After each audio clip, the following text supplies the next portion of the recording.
Pinterest, franchement, on peut pas faire mieux à ce niveau-là. Ouais. C'est 1000 fois plus puissant qu'un Google Images. Le but, c'est de développer son business et donc d'aller chercher une nouvelle audience. 97% des recherches qui sont effectuées sur Pinterest ne contiennent pas de marque. Et contrairement à d'autres plateformes comme TikTok qui explosent en ce moment, où l'audience est très très jeune, Notre nom de marque, dans le nom de notre profil, on va y insérer un mot-clé. et ça c'est hyper important pour l'algorithme Pinterest. On leur avait fait mettre le terme sort et effectivement, ça a fait une différence. Donc le but c'est de décrire votre activité. C'est le moteur pour construire les projets. La frontière entre l'organique et le ads est tellement mince sur Pinterest. Et en année 1, nous on est monté à plus de 10 millions. Pinterest, c'est dingue pour aller chercher une nouvelle audience. C'est entre 50 et 60 000 euros de commandes générées via Pinterest. Est-ce qu'on retrouve les mêmes mots-clés sur Google que sur Pinterest ? Pas du tout.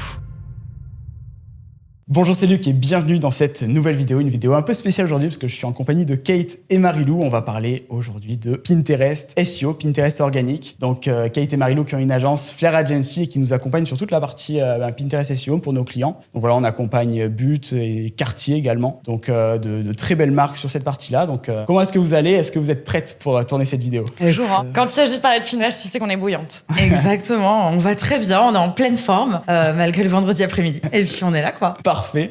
Le but, ça va être de faire un petit tour d'horizon. Voilà, il y a des personnes de mon audience justement qui connaissent pas trop Pinterest. Et surtout, avec ces approches-là, Pinterest SEO, c'est vrai que sur ma chaîne YouTube, je parle beaucoup de la partie paid. Mais là, justement, ça va être super intéressant d'avoir votre point de vue et vos stratégies sur comment on fait monter des comptes sur cette partie-là Pinterest SEO, comment maximiser l'image de marque sur Pinterest. Donc voilà, déjà, est-ce que vous pourriez présenter un peu Pinterest avec vos mots derrière, sur cette partie-là, pour une personne qui se lance, pour qu'elle puisse appréhender la plateforme et également l'audience qui est présente sur Pinterest. Ouais, alors déjà, je pense que c'est important de rappeler que on considère Pinterest à tort comme un réseau social, mais pour le coup, c'est pas un réseau social. En fait, Pinterest, c'est un moteur de recherche. C'est même un moteur de découverte visuelle. C'est la plateforme elle-même qui se caractérise comme ça. Qu'est-ce qui fait que c'est pas un réseau social ? C'est que déjà, il y a une barre de recherche où les gens vont effectuer des recherches en tapant des mots-clés pour consommer du contenu. Et il n'y a pas cette notion d'interaction sociale comme on peut la retrouver sur Instagram, par exemple. Exactement. On confond en fait la viralité de certains contenus avec le côté réseau social. Mais là où je rejoins totalement ce que dit Marilou,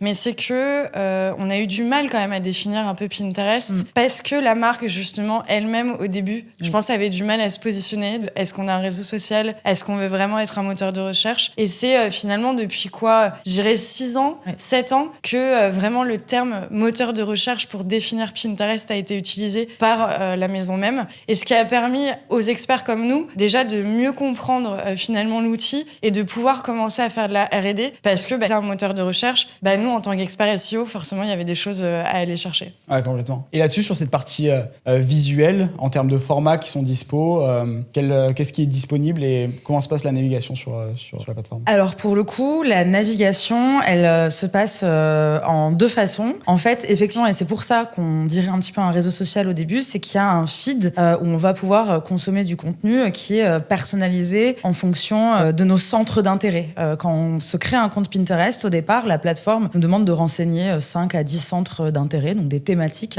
Et puis après, forcément, les contenus qu'on a identifiés comme étant d'intérêt pour nous vont se retrouver dans notre feed et avec d'autres critères. Et puis, il y a une deuxième façon de consommer du contenu, c'est justement par la recherche. Donc, les utilisateurs vont taper un mot-clé, donc par exemple, canapé bleu, pour aller consommer des épingles. Donc voilà, exact. Ça, c'est pour la recherche. Et puis sur le format visuel... Mais il y en a plusieurs des formats visuels. Effectivement, c'est un moteur qui est très très puissant d'un point de vue vraiment visuel. C'est vraiment leur ADN. Et du coup, on a des formats qui sont vraiment canons sur la partie organique. Après, il y a d'autres formats aussi sur la partie paid. Mais sur la partie organique, il y a quoi déjà vraiment s'amuser en termes de création. On a des visuels statiques. On peut avoir des sortes de stories, des carousels, ce qu'on appelle un peu des shop the look qui vont mettre en avant du coup des produits avec des différentes collections. Donc c'est franchement hyper évolué et Pinterest est très très innovant dans la partie vraiment visuelle. Et je trouve que à l'heure actuelle, en termes de moteur, il n'y a pas plus puissant que Pinterest pour vraiment montrer toutes des inspirations, même son produit et même l'ADN de sa marque. Pinterest, franchement, on peut pas faire mieux à ce niveau-là. C'est 1000 fois plus puissant qu'un Google Images, par exemple. Complètement. Et en plus, ce qui est intéressant, c'est que ils ont développé toute une partie catalogue en termes de format. Donc, si on connecte son flux produit, alors c'est un peu technique, mais on peut retrouver des visuels vraiment produits, des packshots produits dans le feed Pinterest avec des données comme le prix, etc., qui peuvent s'apparenter au format Google Images Shopping, quoi, organique, mais directement dans la plateforme Pinterest. C'est exactement ça, ouais. Il y a vraiment une expérience d'achat qui est poussée maintenant avec toutes ces fonctionnalités-là shopping qui sont arrivées. Super intéressant.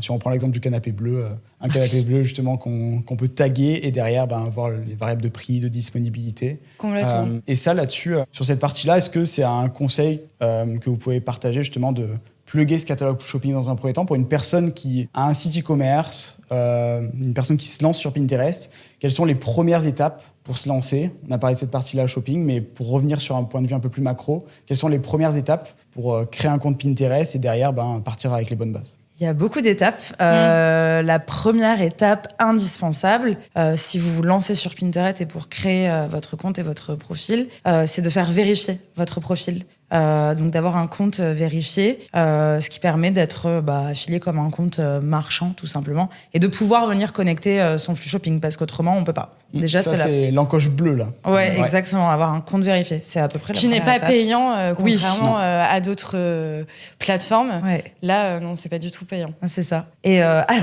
du coup, il y a plein d'autres étapes qui sont hyper importantes, donc de faire vérifier son profil et oui, en fait, si vous voulez, pour vous lancer sur Pinterest, d'abord, il faut que vous vous intéressiez à votre audience. Donc, quelle est votre cible? Est-ce qu'elle se trouve sur Pinterest? Est-ce que la thématique, la typologie de produits que je vends, est-ce que c'est adapté à la plateforme, à Pinterest? Et puis, il faut faire une étude de la demande, en fait, pour proposer un contenu qui soit en corrélation et en attente avec ce que les internautes recherchent sur la plateforme. Exactement. Et une fois que, si on a coché ces cases-là, visiblement, mon audience... Est-ce que vous pouvez parler un peu de cette audience-là, justement, de Pinterest? Ouais, complètement. Alors, du coup, l'audience Pinterest...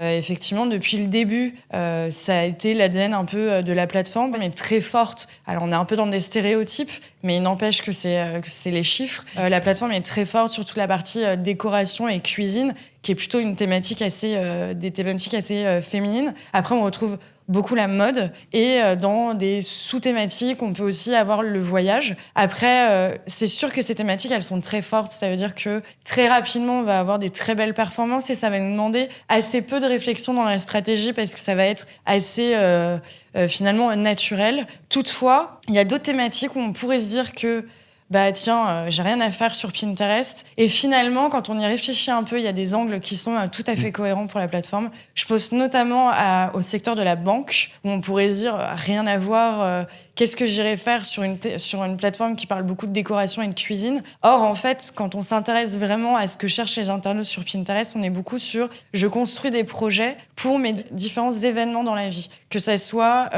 une installation dans un nouvel appartement, que ce soit l'arrivée d'un enfant, que ce soit l'éducation aussi des enfants. Et du coup, en fait, c'est totalement aussi l'ADN des banques qui sont là, notamment pour vous accompagner dans différents événements de votre vie, d'un point de vue financier. Et finalement, quand on peut largement avoir une stratégie comme ça de positionnement de marque à travers Pinterest. Donc certes, c'est cool de parler des thématiques fortes parce que ça se trouve, il y a des marques qui disent « Ah bah ouais, c'est vrai, pourquoi j'y suis pas complètement dans ces thématiques-là ?» Mais à l'inverse, parfois, je trouve que c'est un piège parce que ça peut exclure certaines marques, finalement bêtement, alors qu'il y a des ponts qui peuvent se faire qui sont hyper intéressants et qui, justement, innoveraient par rapport à d'autres acteurs dans le même secteur que nous, quoi. Donc du coup, c'est des biais d'innovation qui peuvent être intéressants. Je pense d'ailleurs, pour vous donner un exemple concret, un compte hyper cool qu'on n'attendrait pas du tout sur Pinterest. Alors là, plutôt sur la partie assurance, mais c'est la Matmut, il me semble, qui prend la parole. Donc il y a un blog sur son site internet et qui prend la parole autour de tous les sujets connexes à l'assurance qui sont très liés finalement à l'éducation des enfants, à la préparation des grands moments, l'achat d'une voiture, préparer la chambre d'un bébé, etc. Tout ça est très lié à l'assurance, vu que l'assurance sont là pour protéger, entre guillemets. Et du coup, ils font rayonner tous ces contenus sur leur Pinterest. Alors que c'est vrai que de prime abord, on n'attendrait pas. Ouais. Et pour revenir à l'audience, qui est effectivement très féminine, je crois que c'est du 60% pour les femmes et 40% pour les hommes. Pareil, du coup, ça veut dire qu'effectivement, quand on est une marque qui s'adresse plutôt à une audience féminine, ça me paraît inévitable de considérer Pinterest dans son mix média. Mais toutefois, quand on est aussi une marque d'hommes, finalement, c'est aller trouver des niches pour aller positionner sa marque, parce que parfois sur Google, c'est trop de concurrence, et sur Pinterest, on peut avoir des résultats qui sont bien plus rapides. Et du coup, pareil, il faut pas non plus tomber dans ce piège-là de Pinterest, c'est que féminin, donc moi je suis une marque d'homme, potentiellement j'ai pas ma place à faire, alors qu'en fait ça pourrait être beaucoup plus facile d'être visible sur Pinterest, sachant que, on le sait aussi, un petit stéréotype mais qui marche bien, les femmes font souvent des cadeaux pour leurs hommes, et donc quand on pense à l'horlogerie ou même de la mode au masculin, ça marche très très bien pour ces marques-là. Parce que c'est souvent les femmes qui font ce genre de choix et qui conseillent leur homme. Complètement. Et là-dessus, en termes d'âge aussi, on a parlé de répartition homme-femme. En termes d'âge, il y a une audience qui est un peu plus CSP+, aussi, enfin qui a plus de pouvoir d'achat. Oui, complètement, parce que déjà... Avec Cartier, avec le luxe, justement, on cible justement cette audience-là. Oui, complètement. Parce que la particularité de l'audience Pinterest, c'est déjà qu'elle est très, très intentionniste. Et en plus, c'est des CSP+. Donc, c'est des gens qui sont prêts à dépenser de l'argent et à dépenser plus que la moyenne dans leurs achats. Et contrairement à d'autres plateformes comme TikTok, qui explose en ce moment, on en parle beaucoup depuis quelques années, où l'audience est très très jeune. Là, pour le coup, on est plutôt sur des répartitions 25-30, voire 35-45. Et ça va même jusqu'à 65 ans et plus. Et selon les thématiques, on a parfois beaucoup plus d'audience concentrée sur le 35 ans et plus que sur du 18-25. Donc c'est ça qui est intéressant aussi. Mais ce qui est hyper logique. Parce que vu que Pinterest, dans sa définition même, c'est le moteur pour construire les projets, à 20 ans, c'est vrai qu'on a un peu moins de projets. Parce qu'on a moins d'argent, on est moins dans la construction et dans la projection de notre futur, on est plus dans le présent. Et donc, du coup, naturellement, on est sur des gens qui sont quand même bien installés dans la vie. Et qui dit bien installés dans la vie, forcément avec un pouvoir d'achat un peu plus important. Exactement. Après, vous pouvez quand même, ne vous inquiétez pas, si vous avez une audience jeune, cibler des jeunes aussi sur Pinterest. La génération Z, elle arrive fort, là, franchement. Complètement. Non, et puis même, je pensais à But, tu vois. C'est vrai que But, donc, c'est des magasins qui vendent des meubles, qui sont un peu positionnés quand même sur du pas cher. Par exemple, nous, les contenus autour du studio étudiant ont cartonné. Voilà, donc vous pouvez quand même cibler, mais tout dépend, il faut faire votre étude avant, quoi. Ça, on en parlera juste après, justement, sur la partie recherche de mots-clés. Et là, du coup, pour revenir à la partie création du profil, etc., donc on crée notre profil, on est commerçant vérifié, on a le badge.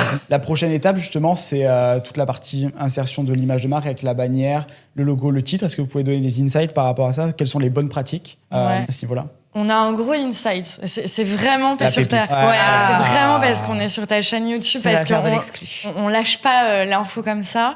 Effectivement, vu qu'on a travaillé depuis de nombreuses années Pinterest et qu'on a pu tester et aussi faire énormément d'analyses concurrentielles, il y a une très bonne marque qui l'a fait, je crois, dans les premiers. Alors c'est pas forcément la marque la plus moderne, mais c'est André. C'est la marque de chaussures André, et qui avait mis du coup dans son nom de profil André Chaussures. Et qui du coup avait une très bonne audience sur Pinterest avec beaucoup d'impressions.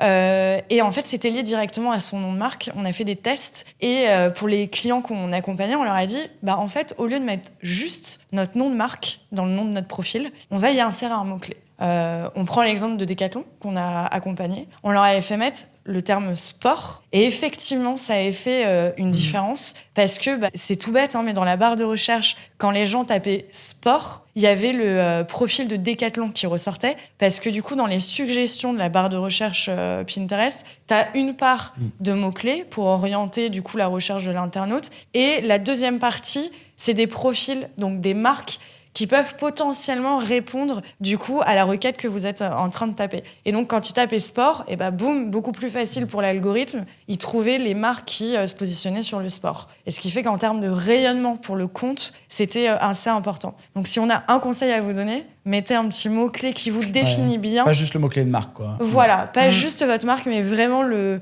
petit mot-clé comme But, où il y a le terme meuble juste à côté. Faites pareil. Et en termes de rayonnement de compte, ça marche très bien. Donc comme quoi, t'as raison de poser cette question-là, de franchement, quelles sont les bases pour commencer sur Pinterest? C'est vrai qu'en termes d'optimisation et de rayonnement, en fait, dès les bases, il peut y avoir des enjeux stratégiques.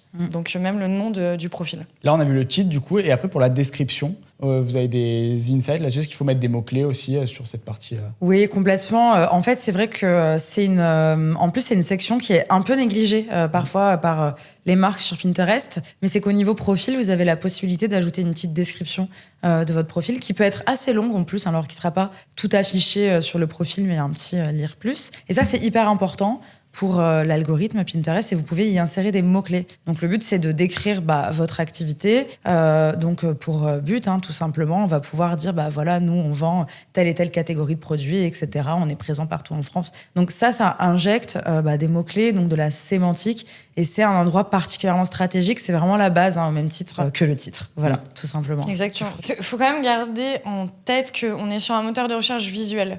Donc du coup, l'image prend énormément de place d'un point de vue algorithmique et critères algorithmiques. Du coup, il y a assez peu d'espace pour aller mettre du contenu textuel. Donc en fait, le peu d'espace qu'il y a sur Pinterest, il faut vraiment l'avoir en tête, c'est qu'il faut vraiment l'utiliser. Parce que c'est des espaces où il va être particulièrement attentif. Vu qu'ils sont peu nombreux, il faut vraiment les optimiser.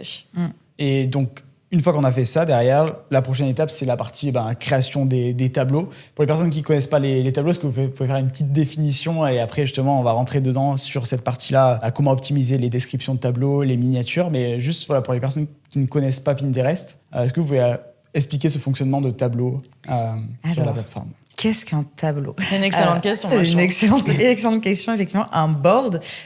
Oui, donc vous remarquerez quand vous allez sur un profil Pinterest, dans la section enregistrée, en fait, les contenus sont rangés dans des tableaux. Donc c'est des tableaux thématiques, en fait, finalement. C'est comme une mini arborescence de site. Vous voyez, sur un e-commerce, vous avez un menu, donc une arborescence avec des catégories, robes, jeans, j'ai plus de vêtements en tête, mais c'est les jeans, mais que des robes et que des jeans, les hauts, les bas, etc. En fait, votre profil Pinterest, votre tableau, il faut que ça représente, c'est comme un mini site web Pinterest finalement. Donc un tableau, c'est un endroit où vous allez ranger des épingles qui sont dans la même thématique, et vous avez la possibilité de faire des sous-tableaux qui s'apparentent finalement à des sous-thématiques ou des sous-catégories au sein de ces tableaux. Je ne sais pas si c'était très compréhensible. Voilà. Très clair. Ouais. Ils nous diront. Voilà. Vous nous dites dans les commentaires, et puis je me rattraperai. C'est ça.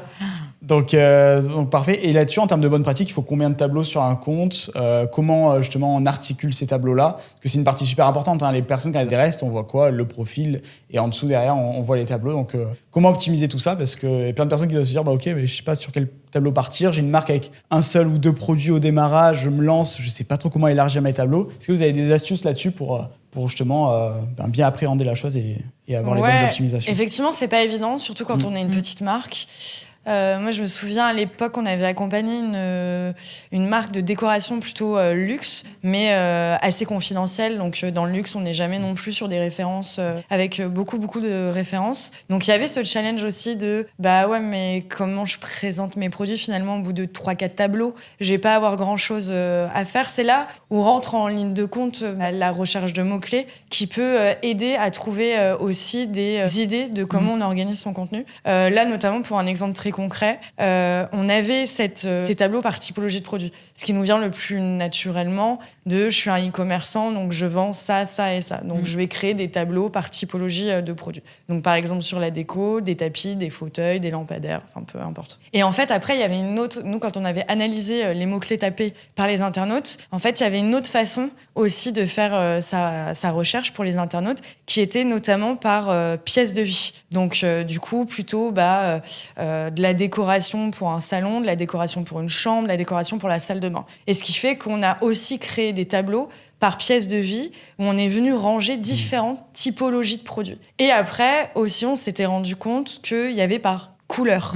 C'est marrant, mais en fait, il y a le besoin de décoration s'exprimer par couleur, et donc du coup, on a créé des tableaux aussi par couleurs, et là on est venu ranger aussi plein de produits différents mais qui étaient proposés dans des tons similaires. Et ce qui fait que finalement, alors qu'on peut avoir que 4 catégories de produits, en fait il y a une déclinaison énorme de présentation parce que les gens ne s'expriment pas tous de la même façon, ils ne sont pas tous sûrs de vouloir tel produit, ils cherchent potentiellement une ambiance, une harmonie au niveau des couleurs, et donc c'est là où c'est intéressant de faire la recherche de mots-clés, pas simplement pour bourriner dans des titres, mais carrément même pour construire une stratégie éditoriale au sens large du terme. Et avant de passer justement sur cette partie recherche de mots-clés, Qu'est-ce que vous conseillez au niveau des miniatures, description de tableaux Ouais. Les hashtags. Est-ce qu'il faut mettre les hashtags Les hashtags. Non, les hashtags ne servent plus à rien. Honnêtement, vous n'avez pas besoin d'utiliser des hashtags sur Pinterest, surtout si vous en utilisez beaucoup, c'est même contre-productif. Le but, c'est, on a parlé du titre de votre profil. Ces tableaux et ces sous-tableaux, ils ont des titres aussi, et il faut les renseigner. Il faut qu'ils soient optimisés sur des mots-clés. Donc, ça rejoint ce que disait Kate. De toute façon, c'est en fonction de votre recherche de mots-clés, de la recherche des gens. Et effectivement, tous les tableaux, vous avez la possibilité de renseigner une description. Pareil. Prenez, servez-vous de cet espace qui est assez rare pour injecter du texte tout simplement qui contient des mots-clés. Alors, il faut quand même que ça soit naturel. On veut quand même, c'est aussi du branding, donc on veut aussi un texte avec un ton de marque, etc. Mais pour injecter des mots-clés en corrélation avec la thématique de votre tableau. Et du coup, il y a une erreur qu'on voit assez souvent, assez fréquemment sur les tableaux, sur Pinterest, notamment dans la déco et dans la mode, c'est que on va avoir tendance à créer un tableau du nom de la collection, donc du nom de marque de la collection. Le nom de la collection et la date. Ah, bien sûr. C'est-à-dire collection 2023, collection 2024, collection 2025. Exactement. Et souvent, désolé les e-commerçants, mais même si le nom de vos collections marketing sont très sympas, ils sont pas du tout. Et du coup, ils ne parlent pas aux utilisateurs. Donc, si vous voulez que vos jolis produits de collection soient visibles, mettez des mots-clés. Et tu m'avais parlé d'un autre. La miniature. Parce que je rebondis juste par rapport à ce que tu disais, par rapport au nom de la collection. C'est-à-dire que si on fait tout pour parler de son marketing, qu'on utilise son vocabulaire de marque, qu'on utilise son nom de collection, ça veut dire qu'on va attirer des gens qui nous connaissent déjà. Exactement. Donc du coup, c'est un peu dommage d'utiliser une plateforme pour juste informer des gens qui finalement nous connaissaient déjà et potentiellement achètent déjà nos produits. Le but, c'est de développer son business et donc d'aller chercher une nouvelle audience. Donc pour aller chercher cette nouvelle audience, on peut pas simplement parler avec son marketing parce que nous connaissent pas. Et c'est pour ça qu'il faut être un peu plus grand public pour aller chercher cette nouvelle audience. D'ailleurs, il y a un chiffre qui est très parlant là-dessus sur la plateforme, c'est que 97% des recherches qui sont effectuées sur Pinterest ne contiennent pas de marque, ne contiennent pas de mots-clés marque. Donc pour vous dire à quel point c'est important. Marie-Lou, elle a les chiffres, elle a mais elle a les chiffres, mais attends, elle a les chiffres. Non, mais pour vous dire à quel point c'est important, même s'il y a des exceptions. Oui, il y en a. Parfois, notamment dans le luxe. Mais on pourra en parler plus tard. On revoit certaines marques. Mais donc, c'est dire tout le potentiel de Pinterest. C'est dire tout ce qu'on peut aller chercher comme audience, comme nouvelle audience. C'est vrai que on se le dit souvent, Pinterest, c'est dingue pour aller chercher une nouvelle audience. C'est-à-dire que souvent, quand on est même une grosse marque, on a un peu fait le tour, on a essayé plusieurs leviers, mais on sait plus où aller chercher, on sait plus comment aller étendre, comment aller toucher de nouvelles personnes pour développer son business. Pinterest, c'est une porte en or, quoi. Parce que pour le coup, ils sont prêts à être cueillis. Exactement. Très bien. Audience intentionniste. Ouais, c'est ça. Exactement. Et là-dessus, justement, il y a des personnes qui se posent la question, ok, qu'est-ce que je fais? Là, je me lance. Sur la miniature de tableau, est-ce que je mets du texte? Est-ce que je la fais avec sa miniature? Ça fait 3 fois qu'on n'y répond pas. C'est insupportable. Donc, que faire à ce niveau-là? Inspirationnel avec du texte, sans texte? Ah ouais. Alors, la miniature de tableau. Ah oui, exact. la miniature de tableau. C'est spécifique. Ouais. Déjà, il y a un terme qui doit vous mettre la puce à l'oreille, c'est le mot miniature. Petite puce à l'oreille, oui.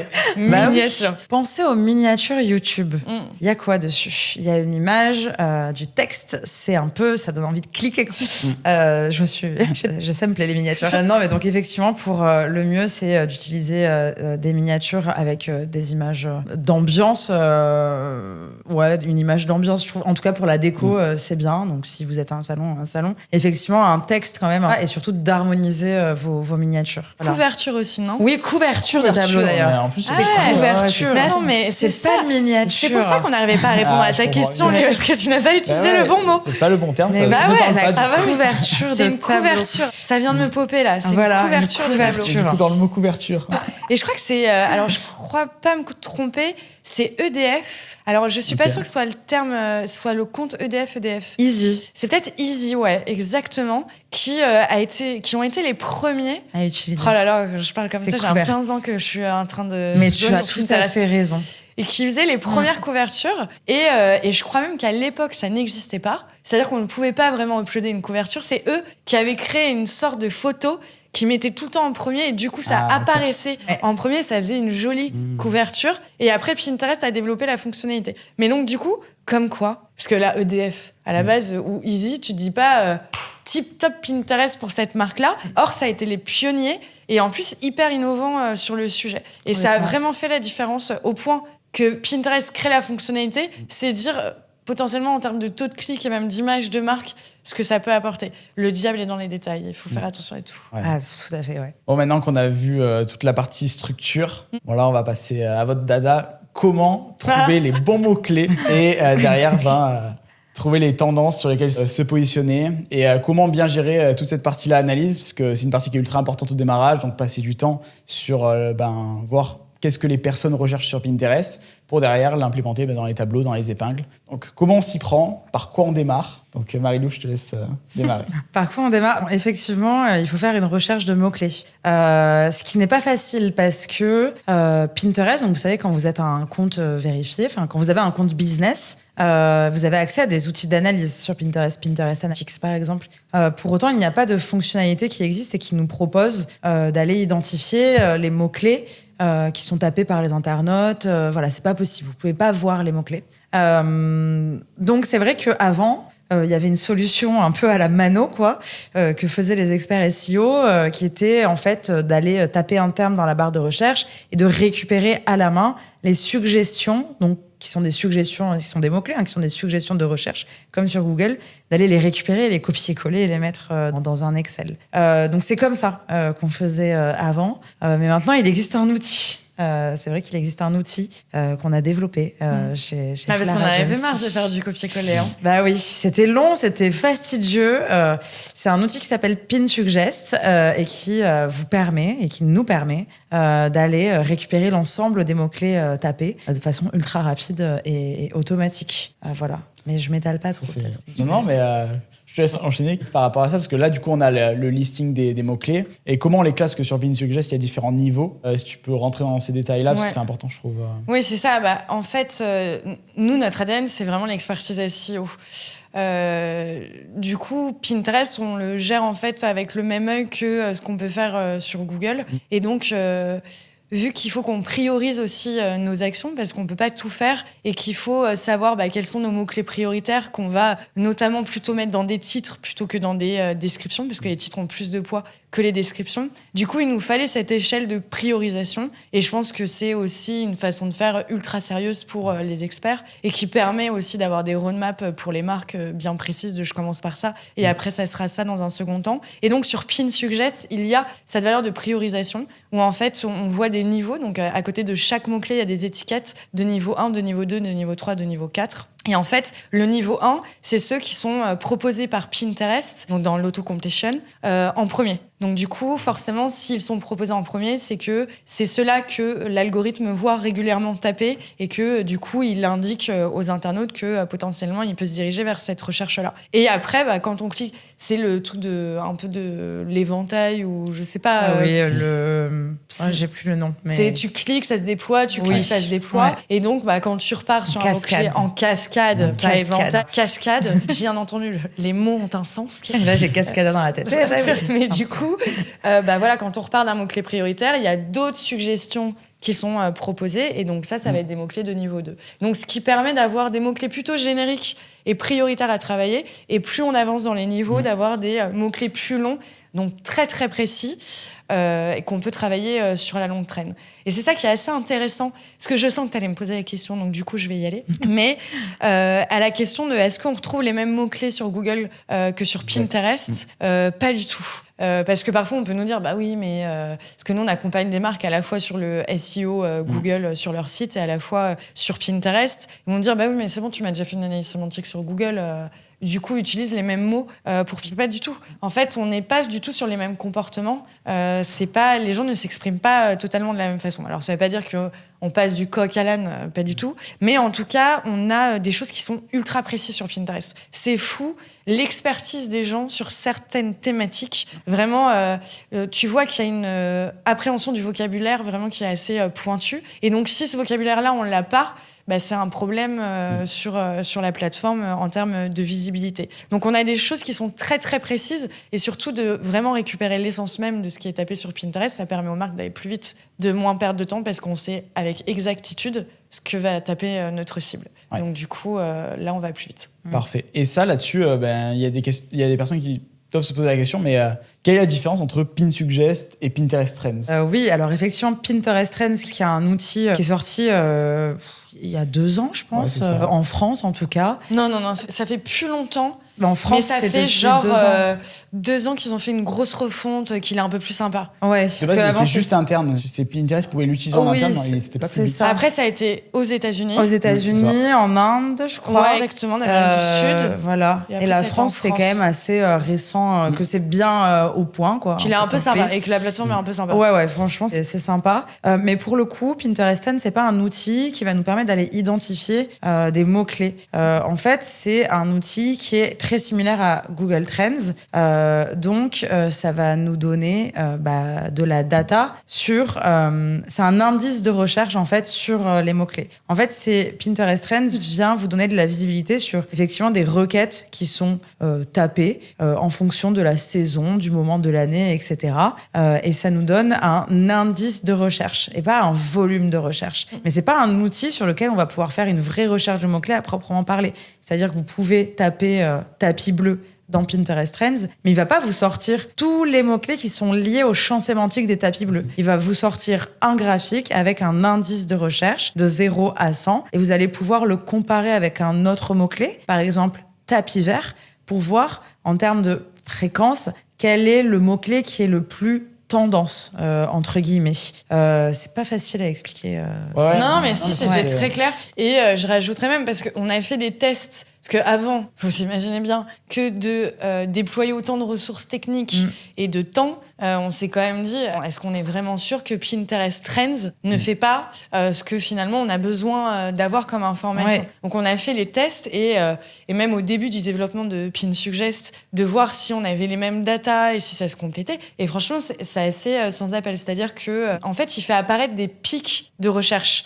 Donc ça veut dire qu'il va te dire, là en ce moment, ça c'est particulièrement cherché. C'est ça. Mais en fait, sur l'année, ça veut pas du tout dire que c'est un mot-clé qui est vraiment prioritaire dans le champ sémantique. Et nous, par exemple, on avait fait des tests à l'époque sur Decathlon avec la randonnée, où on avait des mots-clés prioritaires qui étaient très forts, qu'on ne retrouvait pas dans Pinterest Trends. Parce que lui, il va chercher ce qui, dans un court terme, est particulièrement en évolution. Donc, très saisonnier. Donc, finalement, ne misez que sur des mots-clés saisonniers. Pour une stratégie long terme, un peu que t'as pas envie de bouger tous les 4 matins et qui va vraiment être ta base en termes de performance, c'est pas l'idéal. Vaut mieux aller du côté de Pinterest pour créer sa base. Et après, Pinterest Trends, c'est au moment où...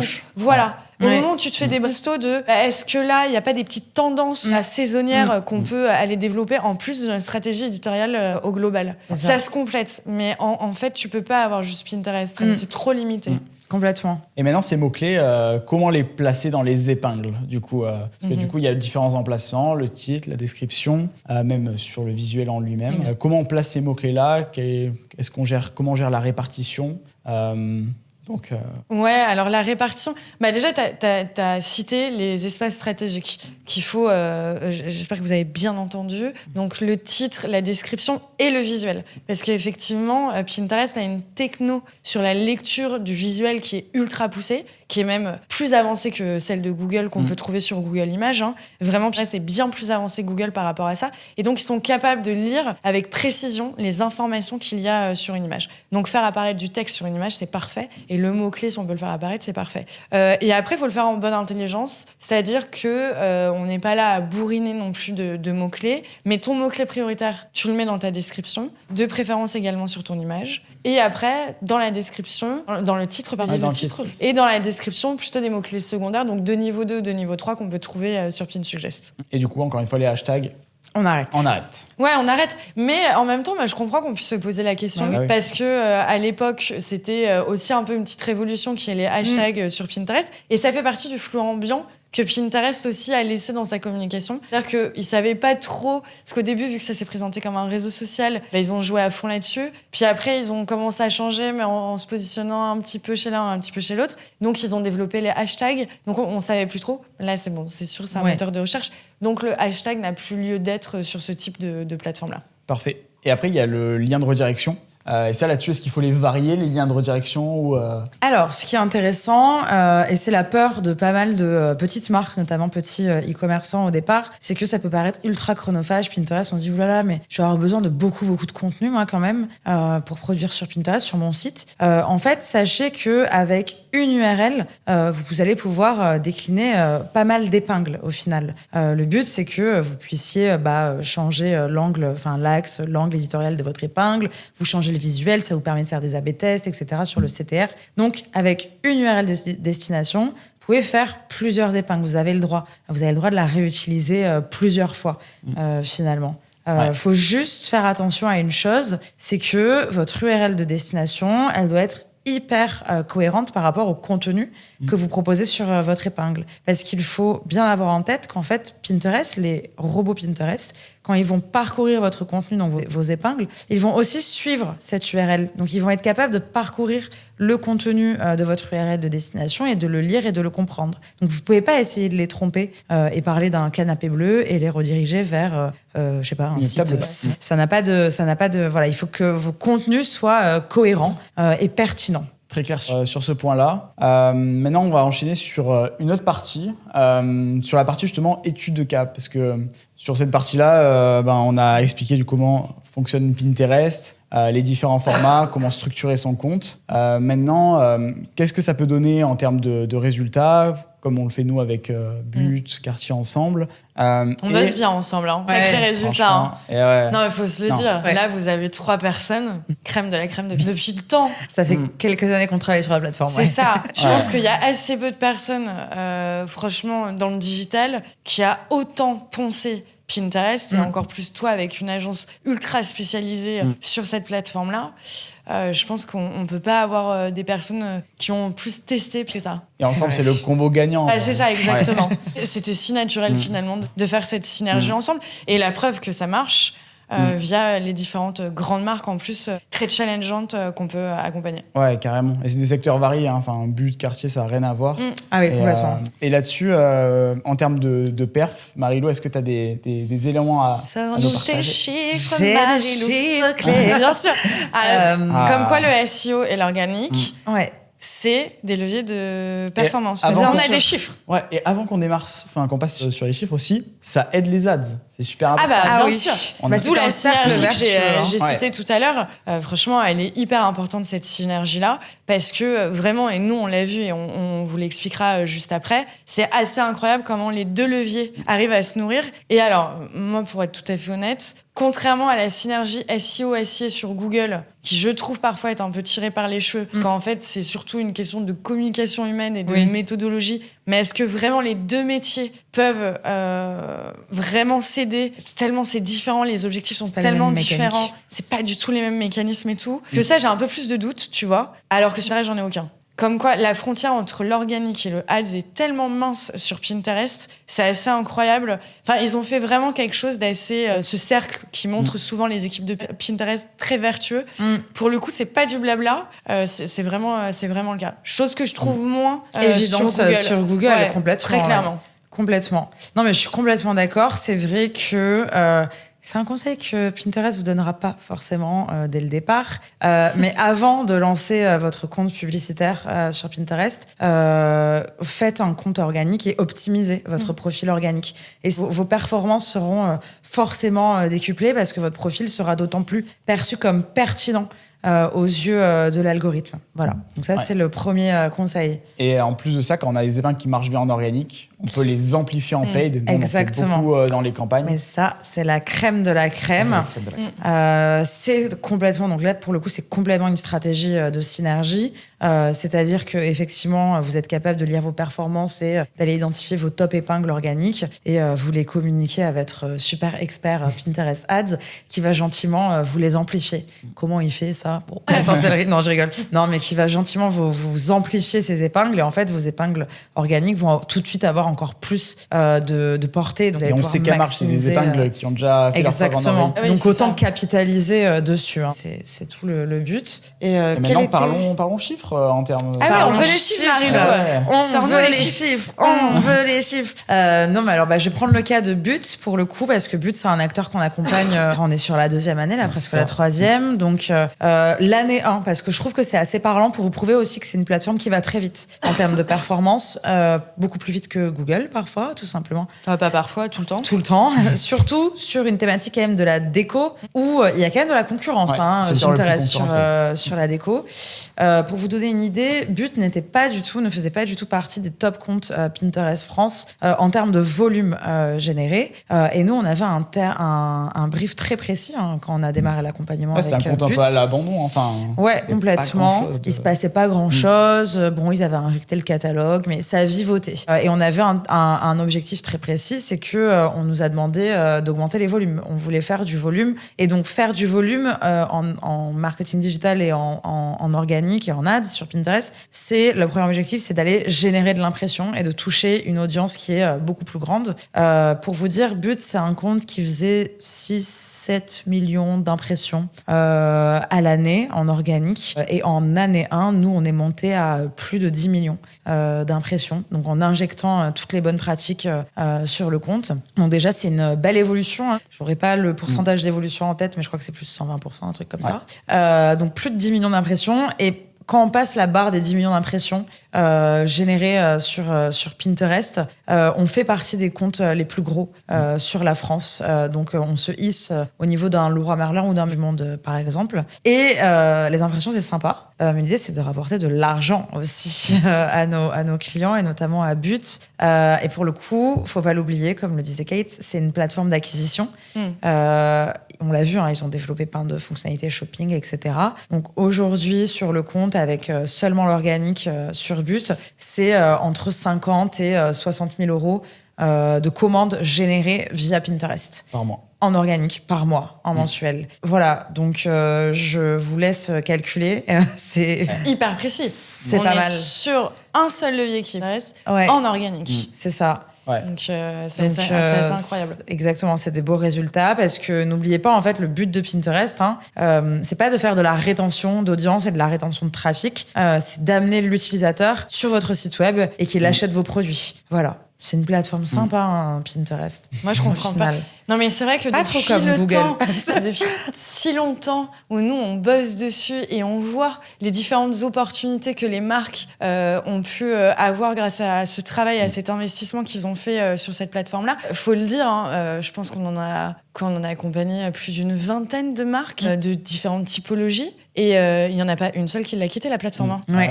Même si nous, les accompagnements ont pu s'arrêter parce qu'on était dans des phases vraiment de pédagogie, de formation. Et c'était là notre rôle. Il n'y en a aucune qui a arrêté. Ils publient tous aujourd'hui. Donc c'est dire combien Pinterest s'intègre dans un plan digital, dans une stratégie digitale au global. C'est-à-dire qu'une fois qu'on a goûté à ces opportunités-là, on ne peut plus s'en passer. Et c'est pour ça que parfois, mais moi je suis abasourdie d'entendre que certaines marques n'ont toujours pas pris. Et des grosses marques. Et c'est un no-go, quoi. N'ont pas encore été sur Pinterest. Parce que effectivement, ça peut faire peur en termes de charge de travail. Parce que les différentes épingles, les différents manque liens. de connaissances, la manque de connaissances aussi du levier. Mais maintenant, avec les planifications des différentes épingles et du fait qu'on vous dise que non, utilisez une page, ça peut être plusieurs épingles et tout. Enfin, franchement, en plus, avec les réseaux, on a tous des beaux visuels. Toutes les marques travaillent quand même. De plus en plus de contenu. Voilà, leur image de marque par rapport à leur visuel, font attention à bien faire des photos de leurs produits. Généralement, elles ont tout. déjà à disposition et elles ne l'utilisent pas pour... Moi, je trouve ça toujours assez incroyable, mais pas dans un esprit de prétention de « mais vous êtes fous non. C'est vraiment « mais let's go, allez-y, osez ». N'ayez pas peur. C'est un peu notre terme de toute façon chez Flair, c'est « et au pire, on est là ». Quoi. Ouais, bien sûr. On est là. Et en plus, pour ceux qui s'inquiètent des visuels, ils viennent quand même de sortir une fonctionnalité qui est géniale, Pinterest. Forcément, ils ont injecté de l'IA dans la plateforme. Alors pour l'instant, c'est uniquement disponible pour le Ads, mais vous pouvez venir retravailler vos visuels avec un coup de baguette magique directement avec l'IA. Donc, no excuse. Non, c'est parfait. Et ça, là-dessus, toute la partie IA, c'est des choses qui progressent énormément du côté de Pinterest. Exactement. Et ça, c'est top. Et un point dont on n'a pas parlé, c'est au niveau de la fréquence de publication. Parce que ça, de l'extérieur, beaucoup de personnes que je rencontre me disent mais sur Pinterest, il faut publier 10 fois par jour. C'est ultra compliqué parce que je ne vais pas avoir le temps de le faire. Quels sont vos recos par rapport à ça? Alors moi, je trouve que c'est beaucoup moins compliqué que TikTok ou Instagram. Hein. Alors, c'est pas pour les comparer parce que ce sont des réseaux sociaux, mais... en termes de production, en tout cas, et de charge de travail... Ouais. Complètement. Non, en fait, effectivement, pour être performant sur Pinterest, il faut être régulier. On va pas mentir. C'est surtout ça. Il faut être régulier, c'est-à-dire qu'on balance pas 30 000 épingles et on revient pas pendant un an et on se dit je comprends pas, ça marche pas. Bah oui, t'es pas régulier. Donc il faut poster tous les mois, mais nous, un bon chiffre, c'est qu'on conseille minimum 25 à 30 épingles publiées par mois en termes de fréquence, sachant que c'est quand même hyper pratique parce que maintenant vous avez quand même le catalogue produit. Oui, c'est ça. D'un coup, vous pouvez publier en fonction de nombre de références beaucoup d'épingles et puis après, par mois, vous venez injecter 25 à 30 épingles et ça suffit. Voilà, ça suffit. Moi, j'estime que si on reste sur ce volume-là de 25 épingles par mois, ça représente une journée de boulot par mois.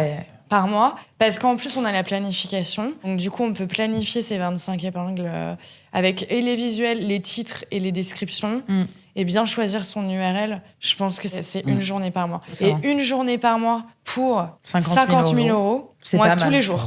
Moi tous les jours je le fais. Bien sûr. Ah ouais. Donc je trouve que le rapport effort et retour sur investissement est vraiment là. Hyper intéressant. Et pareil, si après il y a des personnes qui veulent pousser la chose pour driver encore plus de trafic, exactement. On peut monter à, si on travaille une semaine par mois, on est à 5 épingles. Exactement. Oui, il n'y a pas de limite. D'un moment, on tombe dans une suroptimisation. Il n'y a pas du tout de suroptimisation. Et comme tu l'as dit, plus tu diffuses de contenu et plus tu vas être présent sur une multitude de mots-clés. Et donc, plus on va voir ta marque. Donc ça, vous avez tout intérêt. Mais en tout cas, pour avoir quelque chose, un profil qui marche bien, qui est dynamique et qui n'est pas boudé par les robots Pinterest, le 25 épingles marche très très bien. C'est une règle que nous on s'est fixée et qui marche à tous les coups. Tout à fait. Et puis en plus, il faut garder en tête que en fait, contrairement à d'autres plateformes, il n'y a pas cette notion de fraîcheur du contenu sur Pinterest. C'est-à-dire que la durée de vie d'une épingle, elle est beaucoup plus grande que la durée de vie de n'importe quel post sur n'importe quel autre.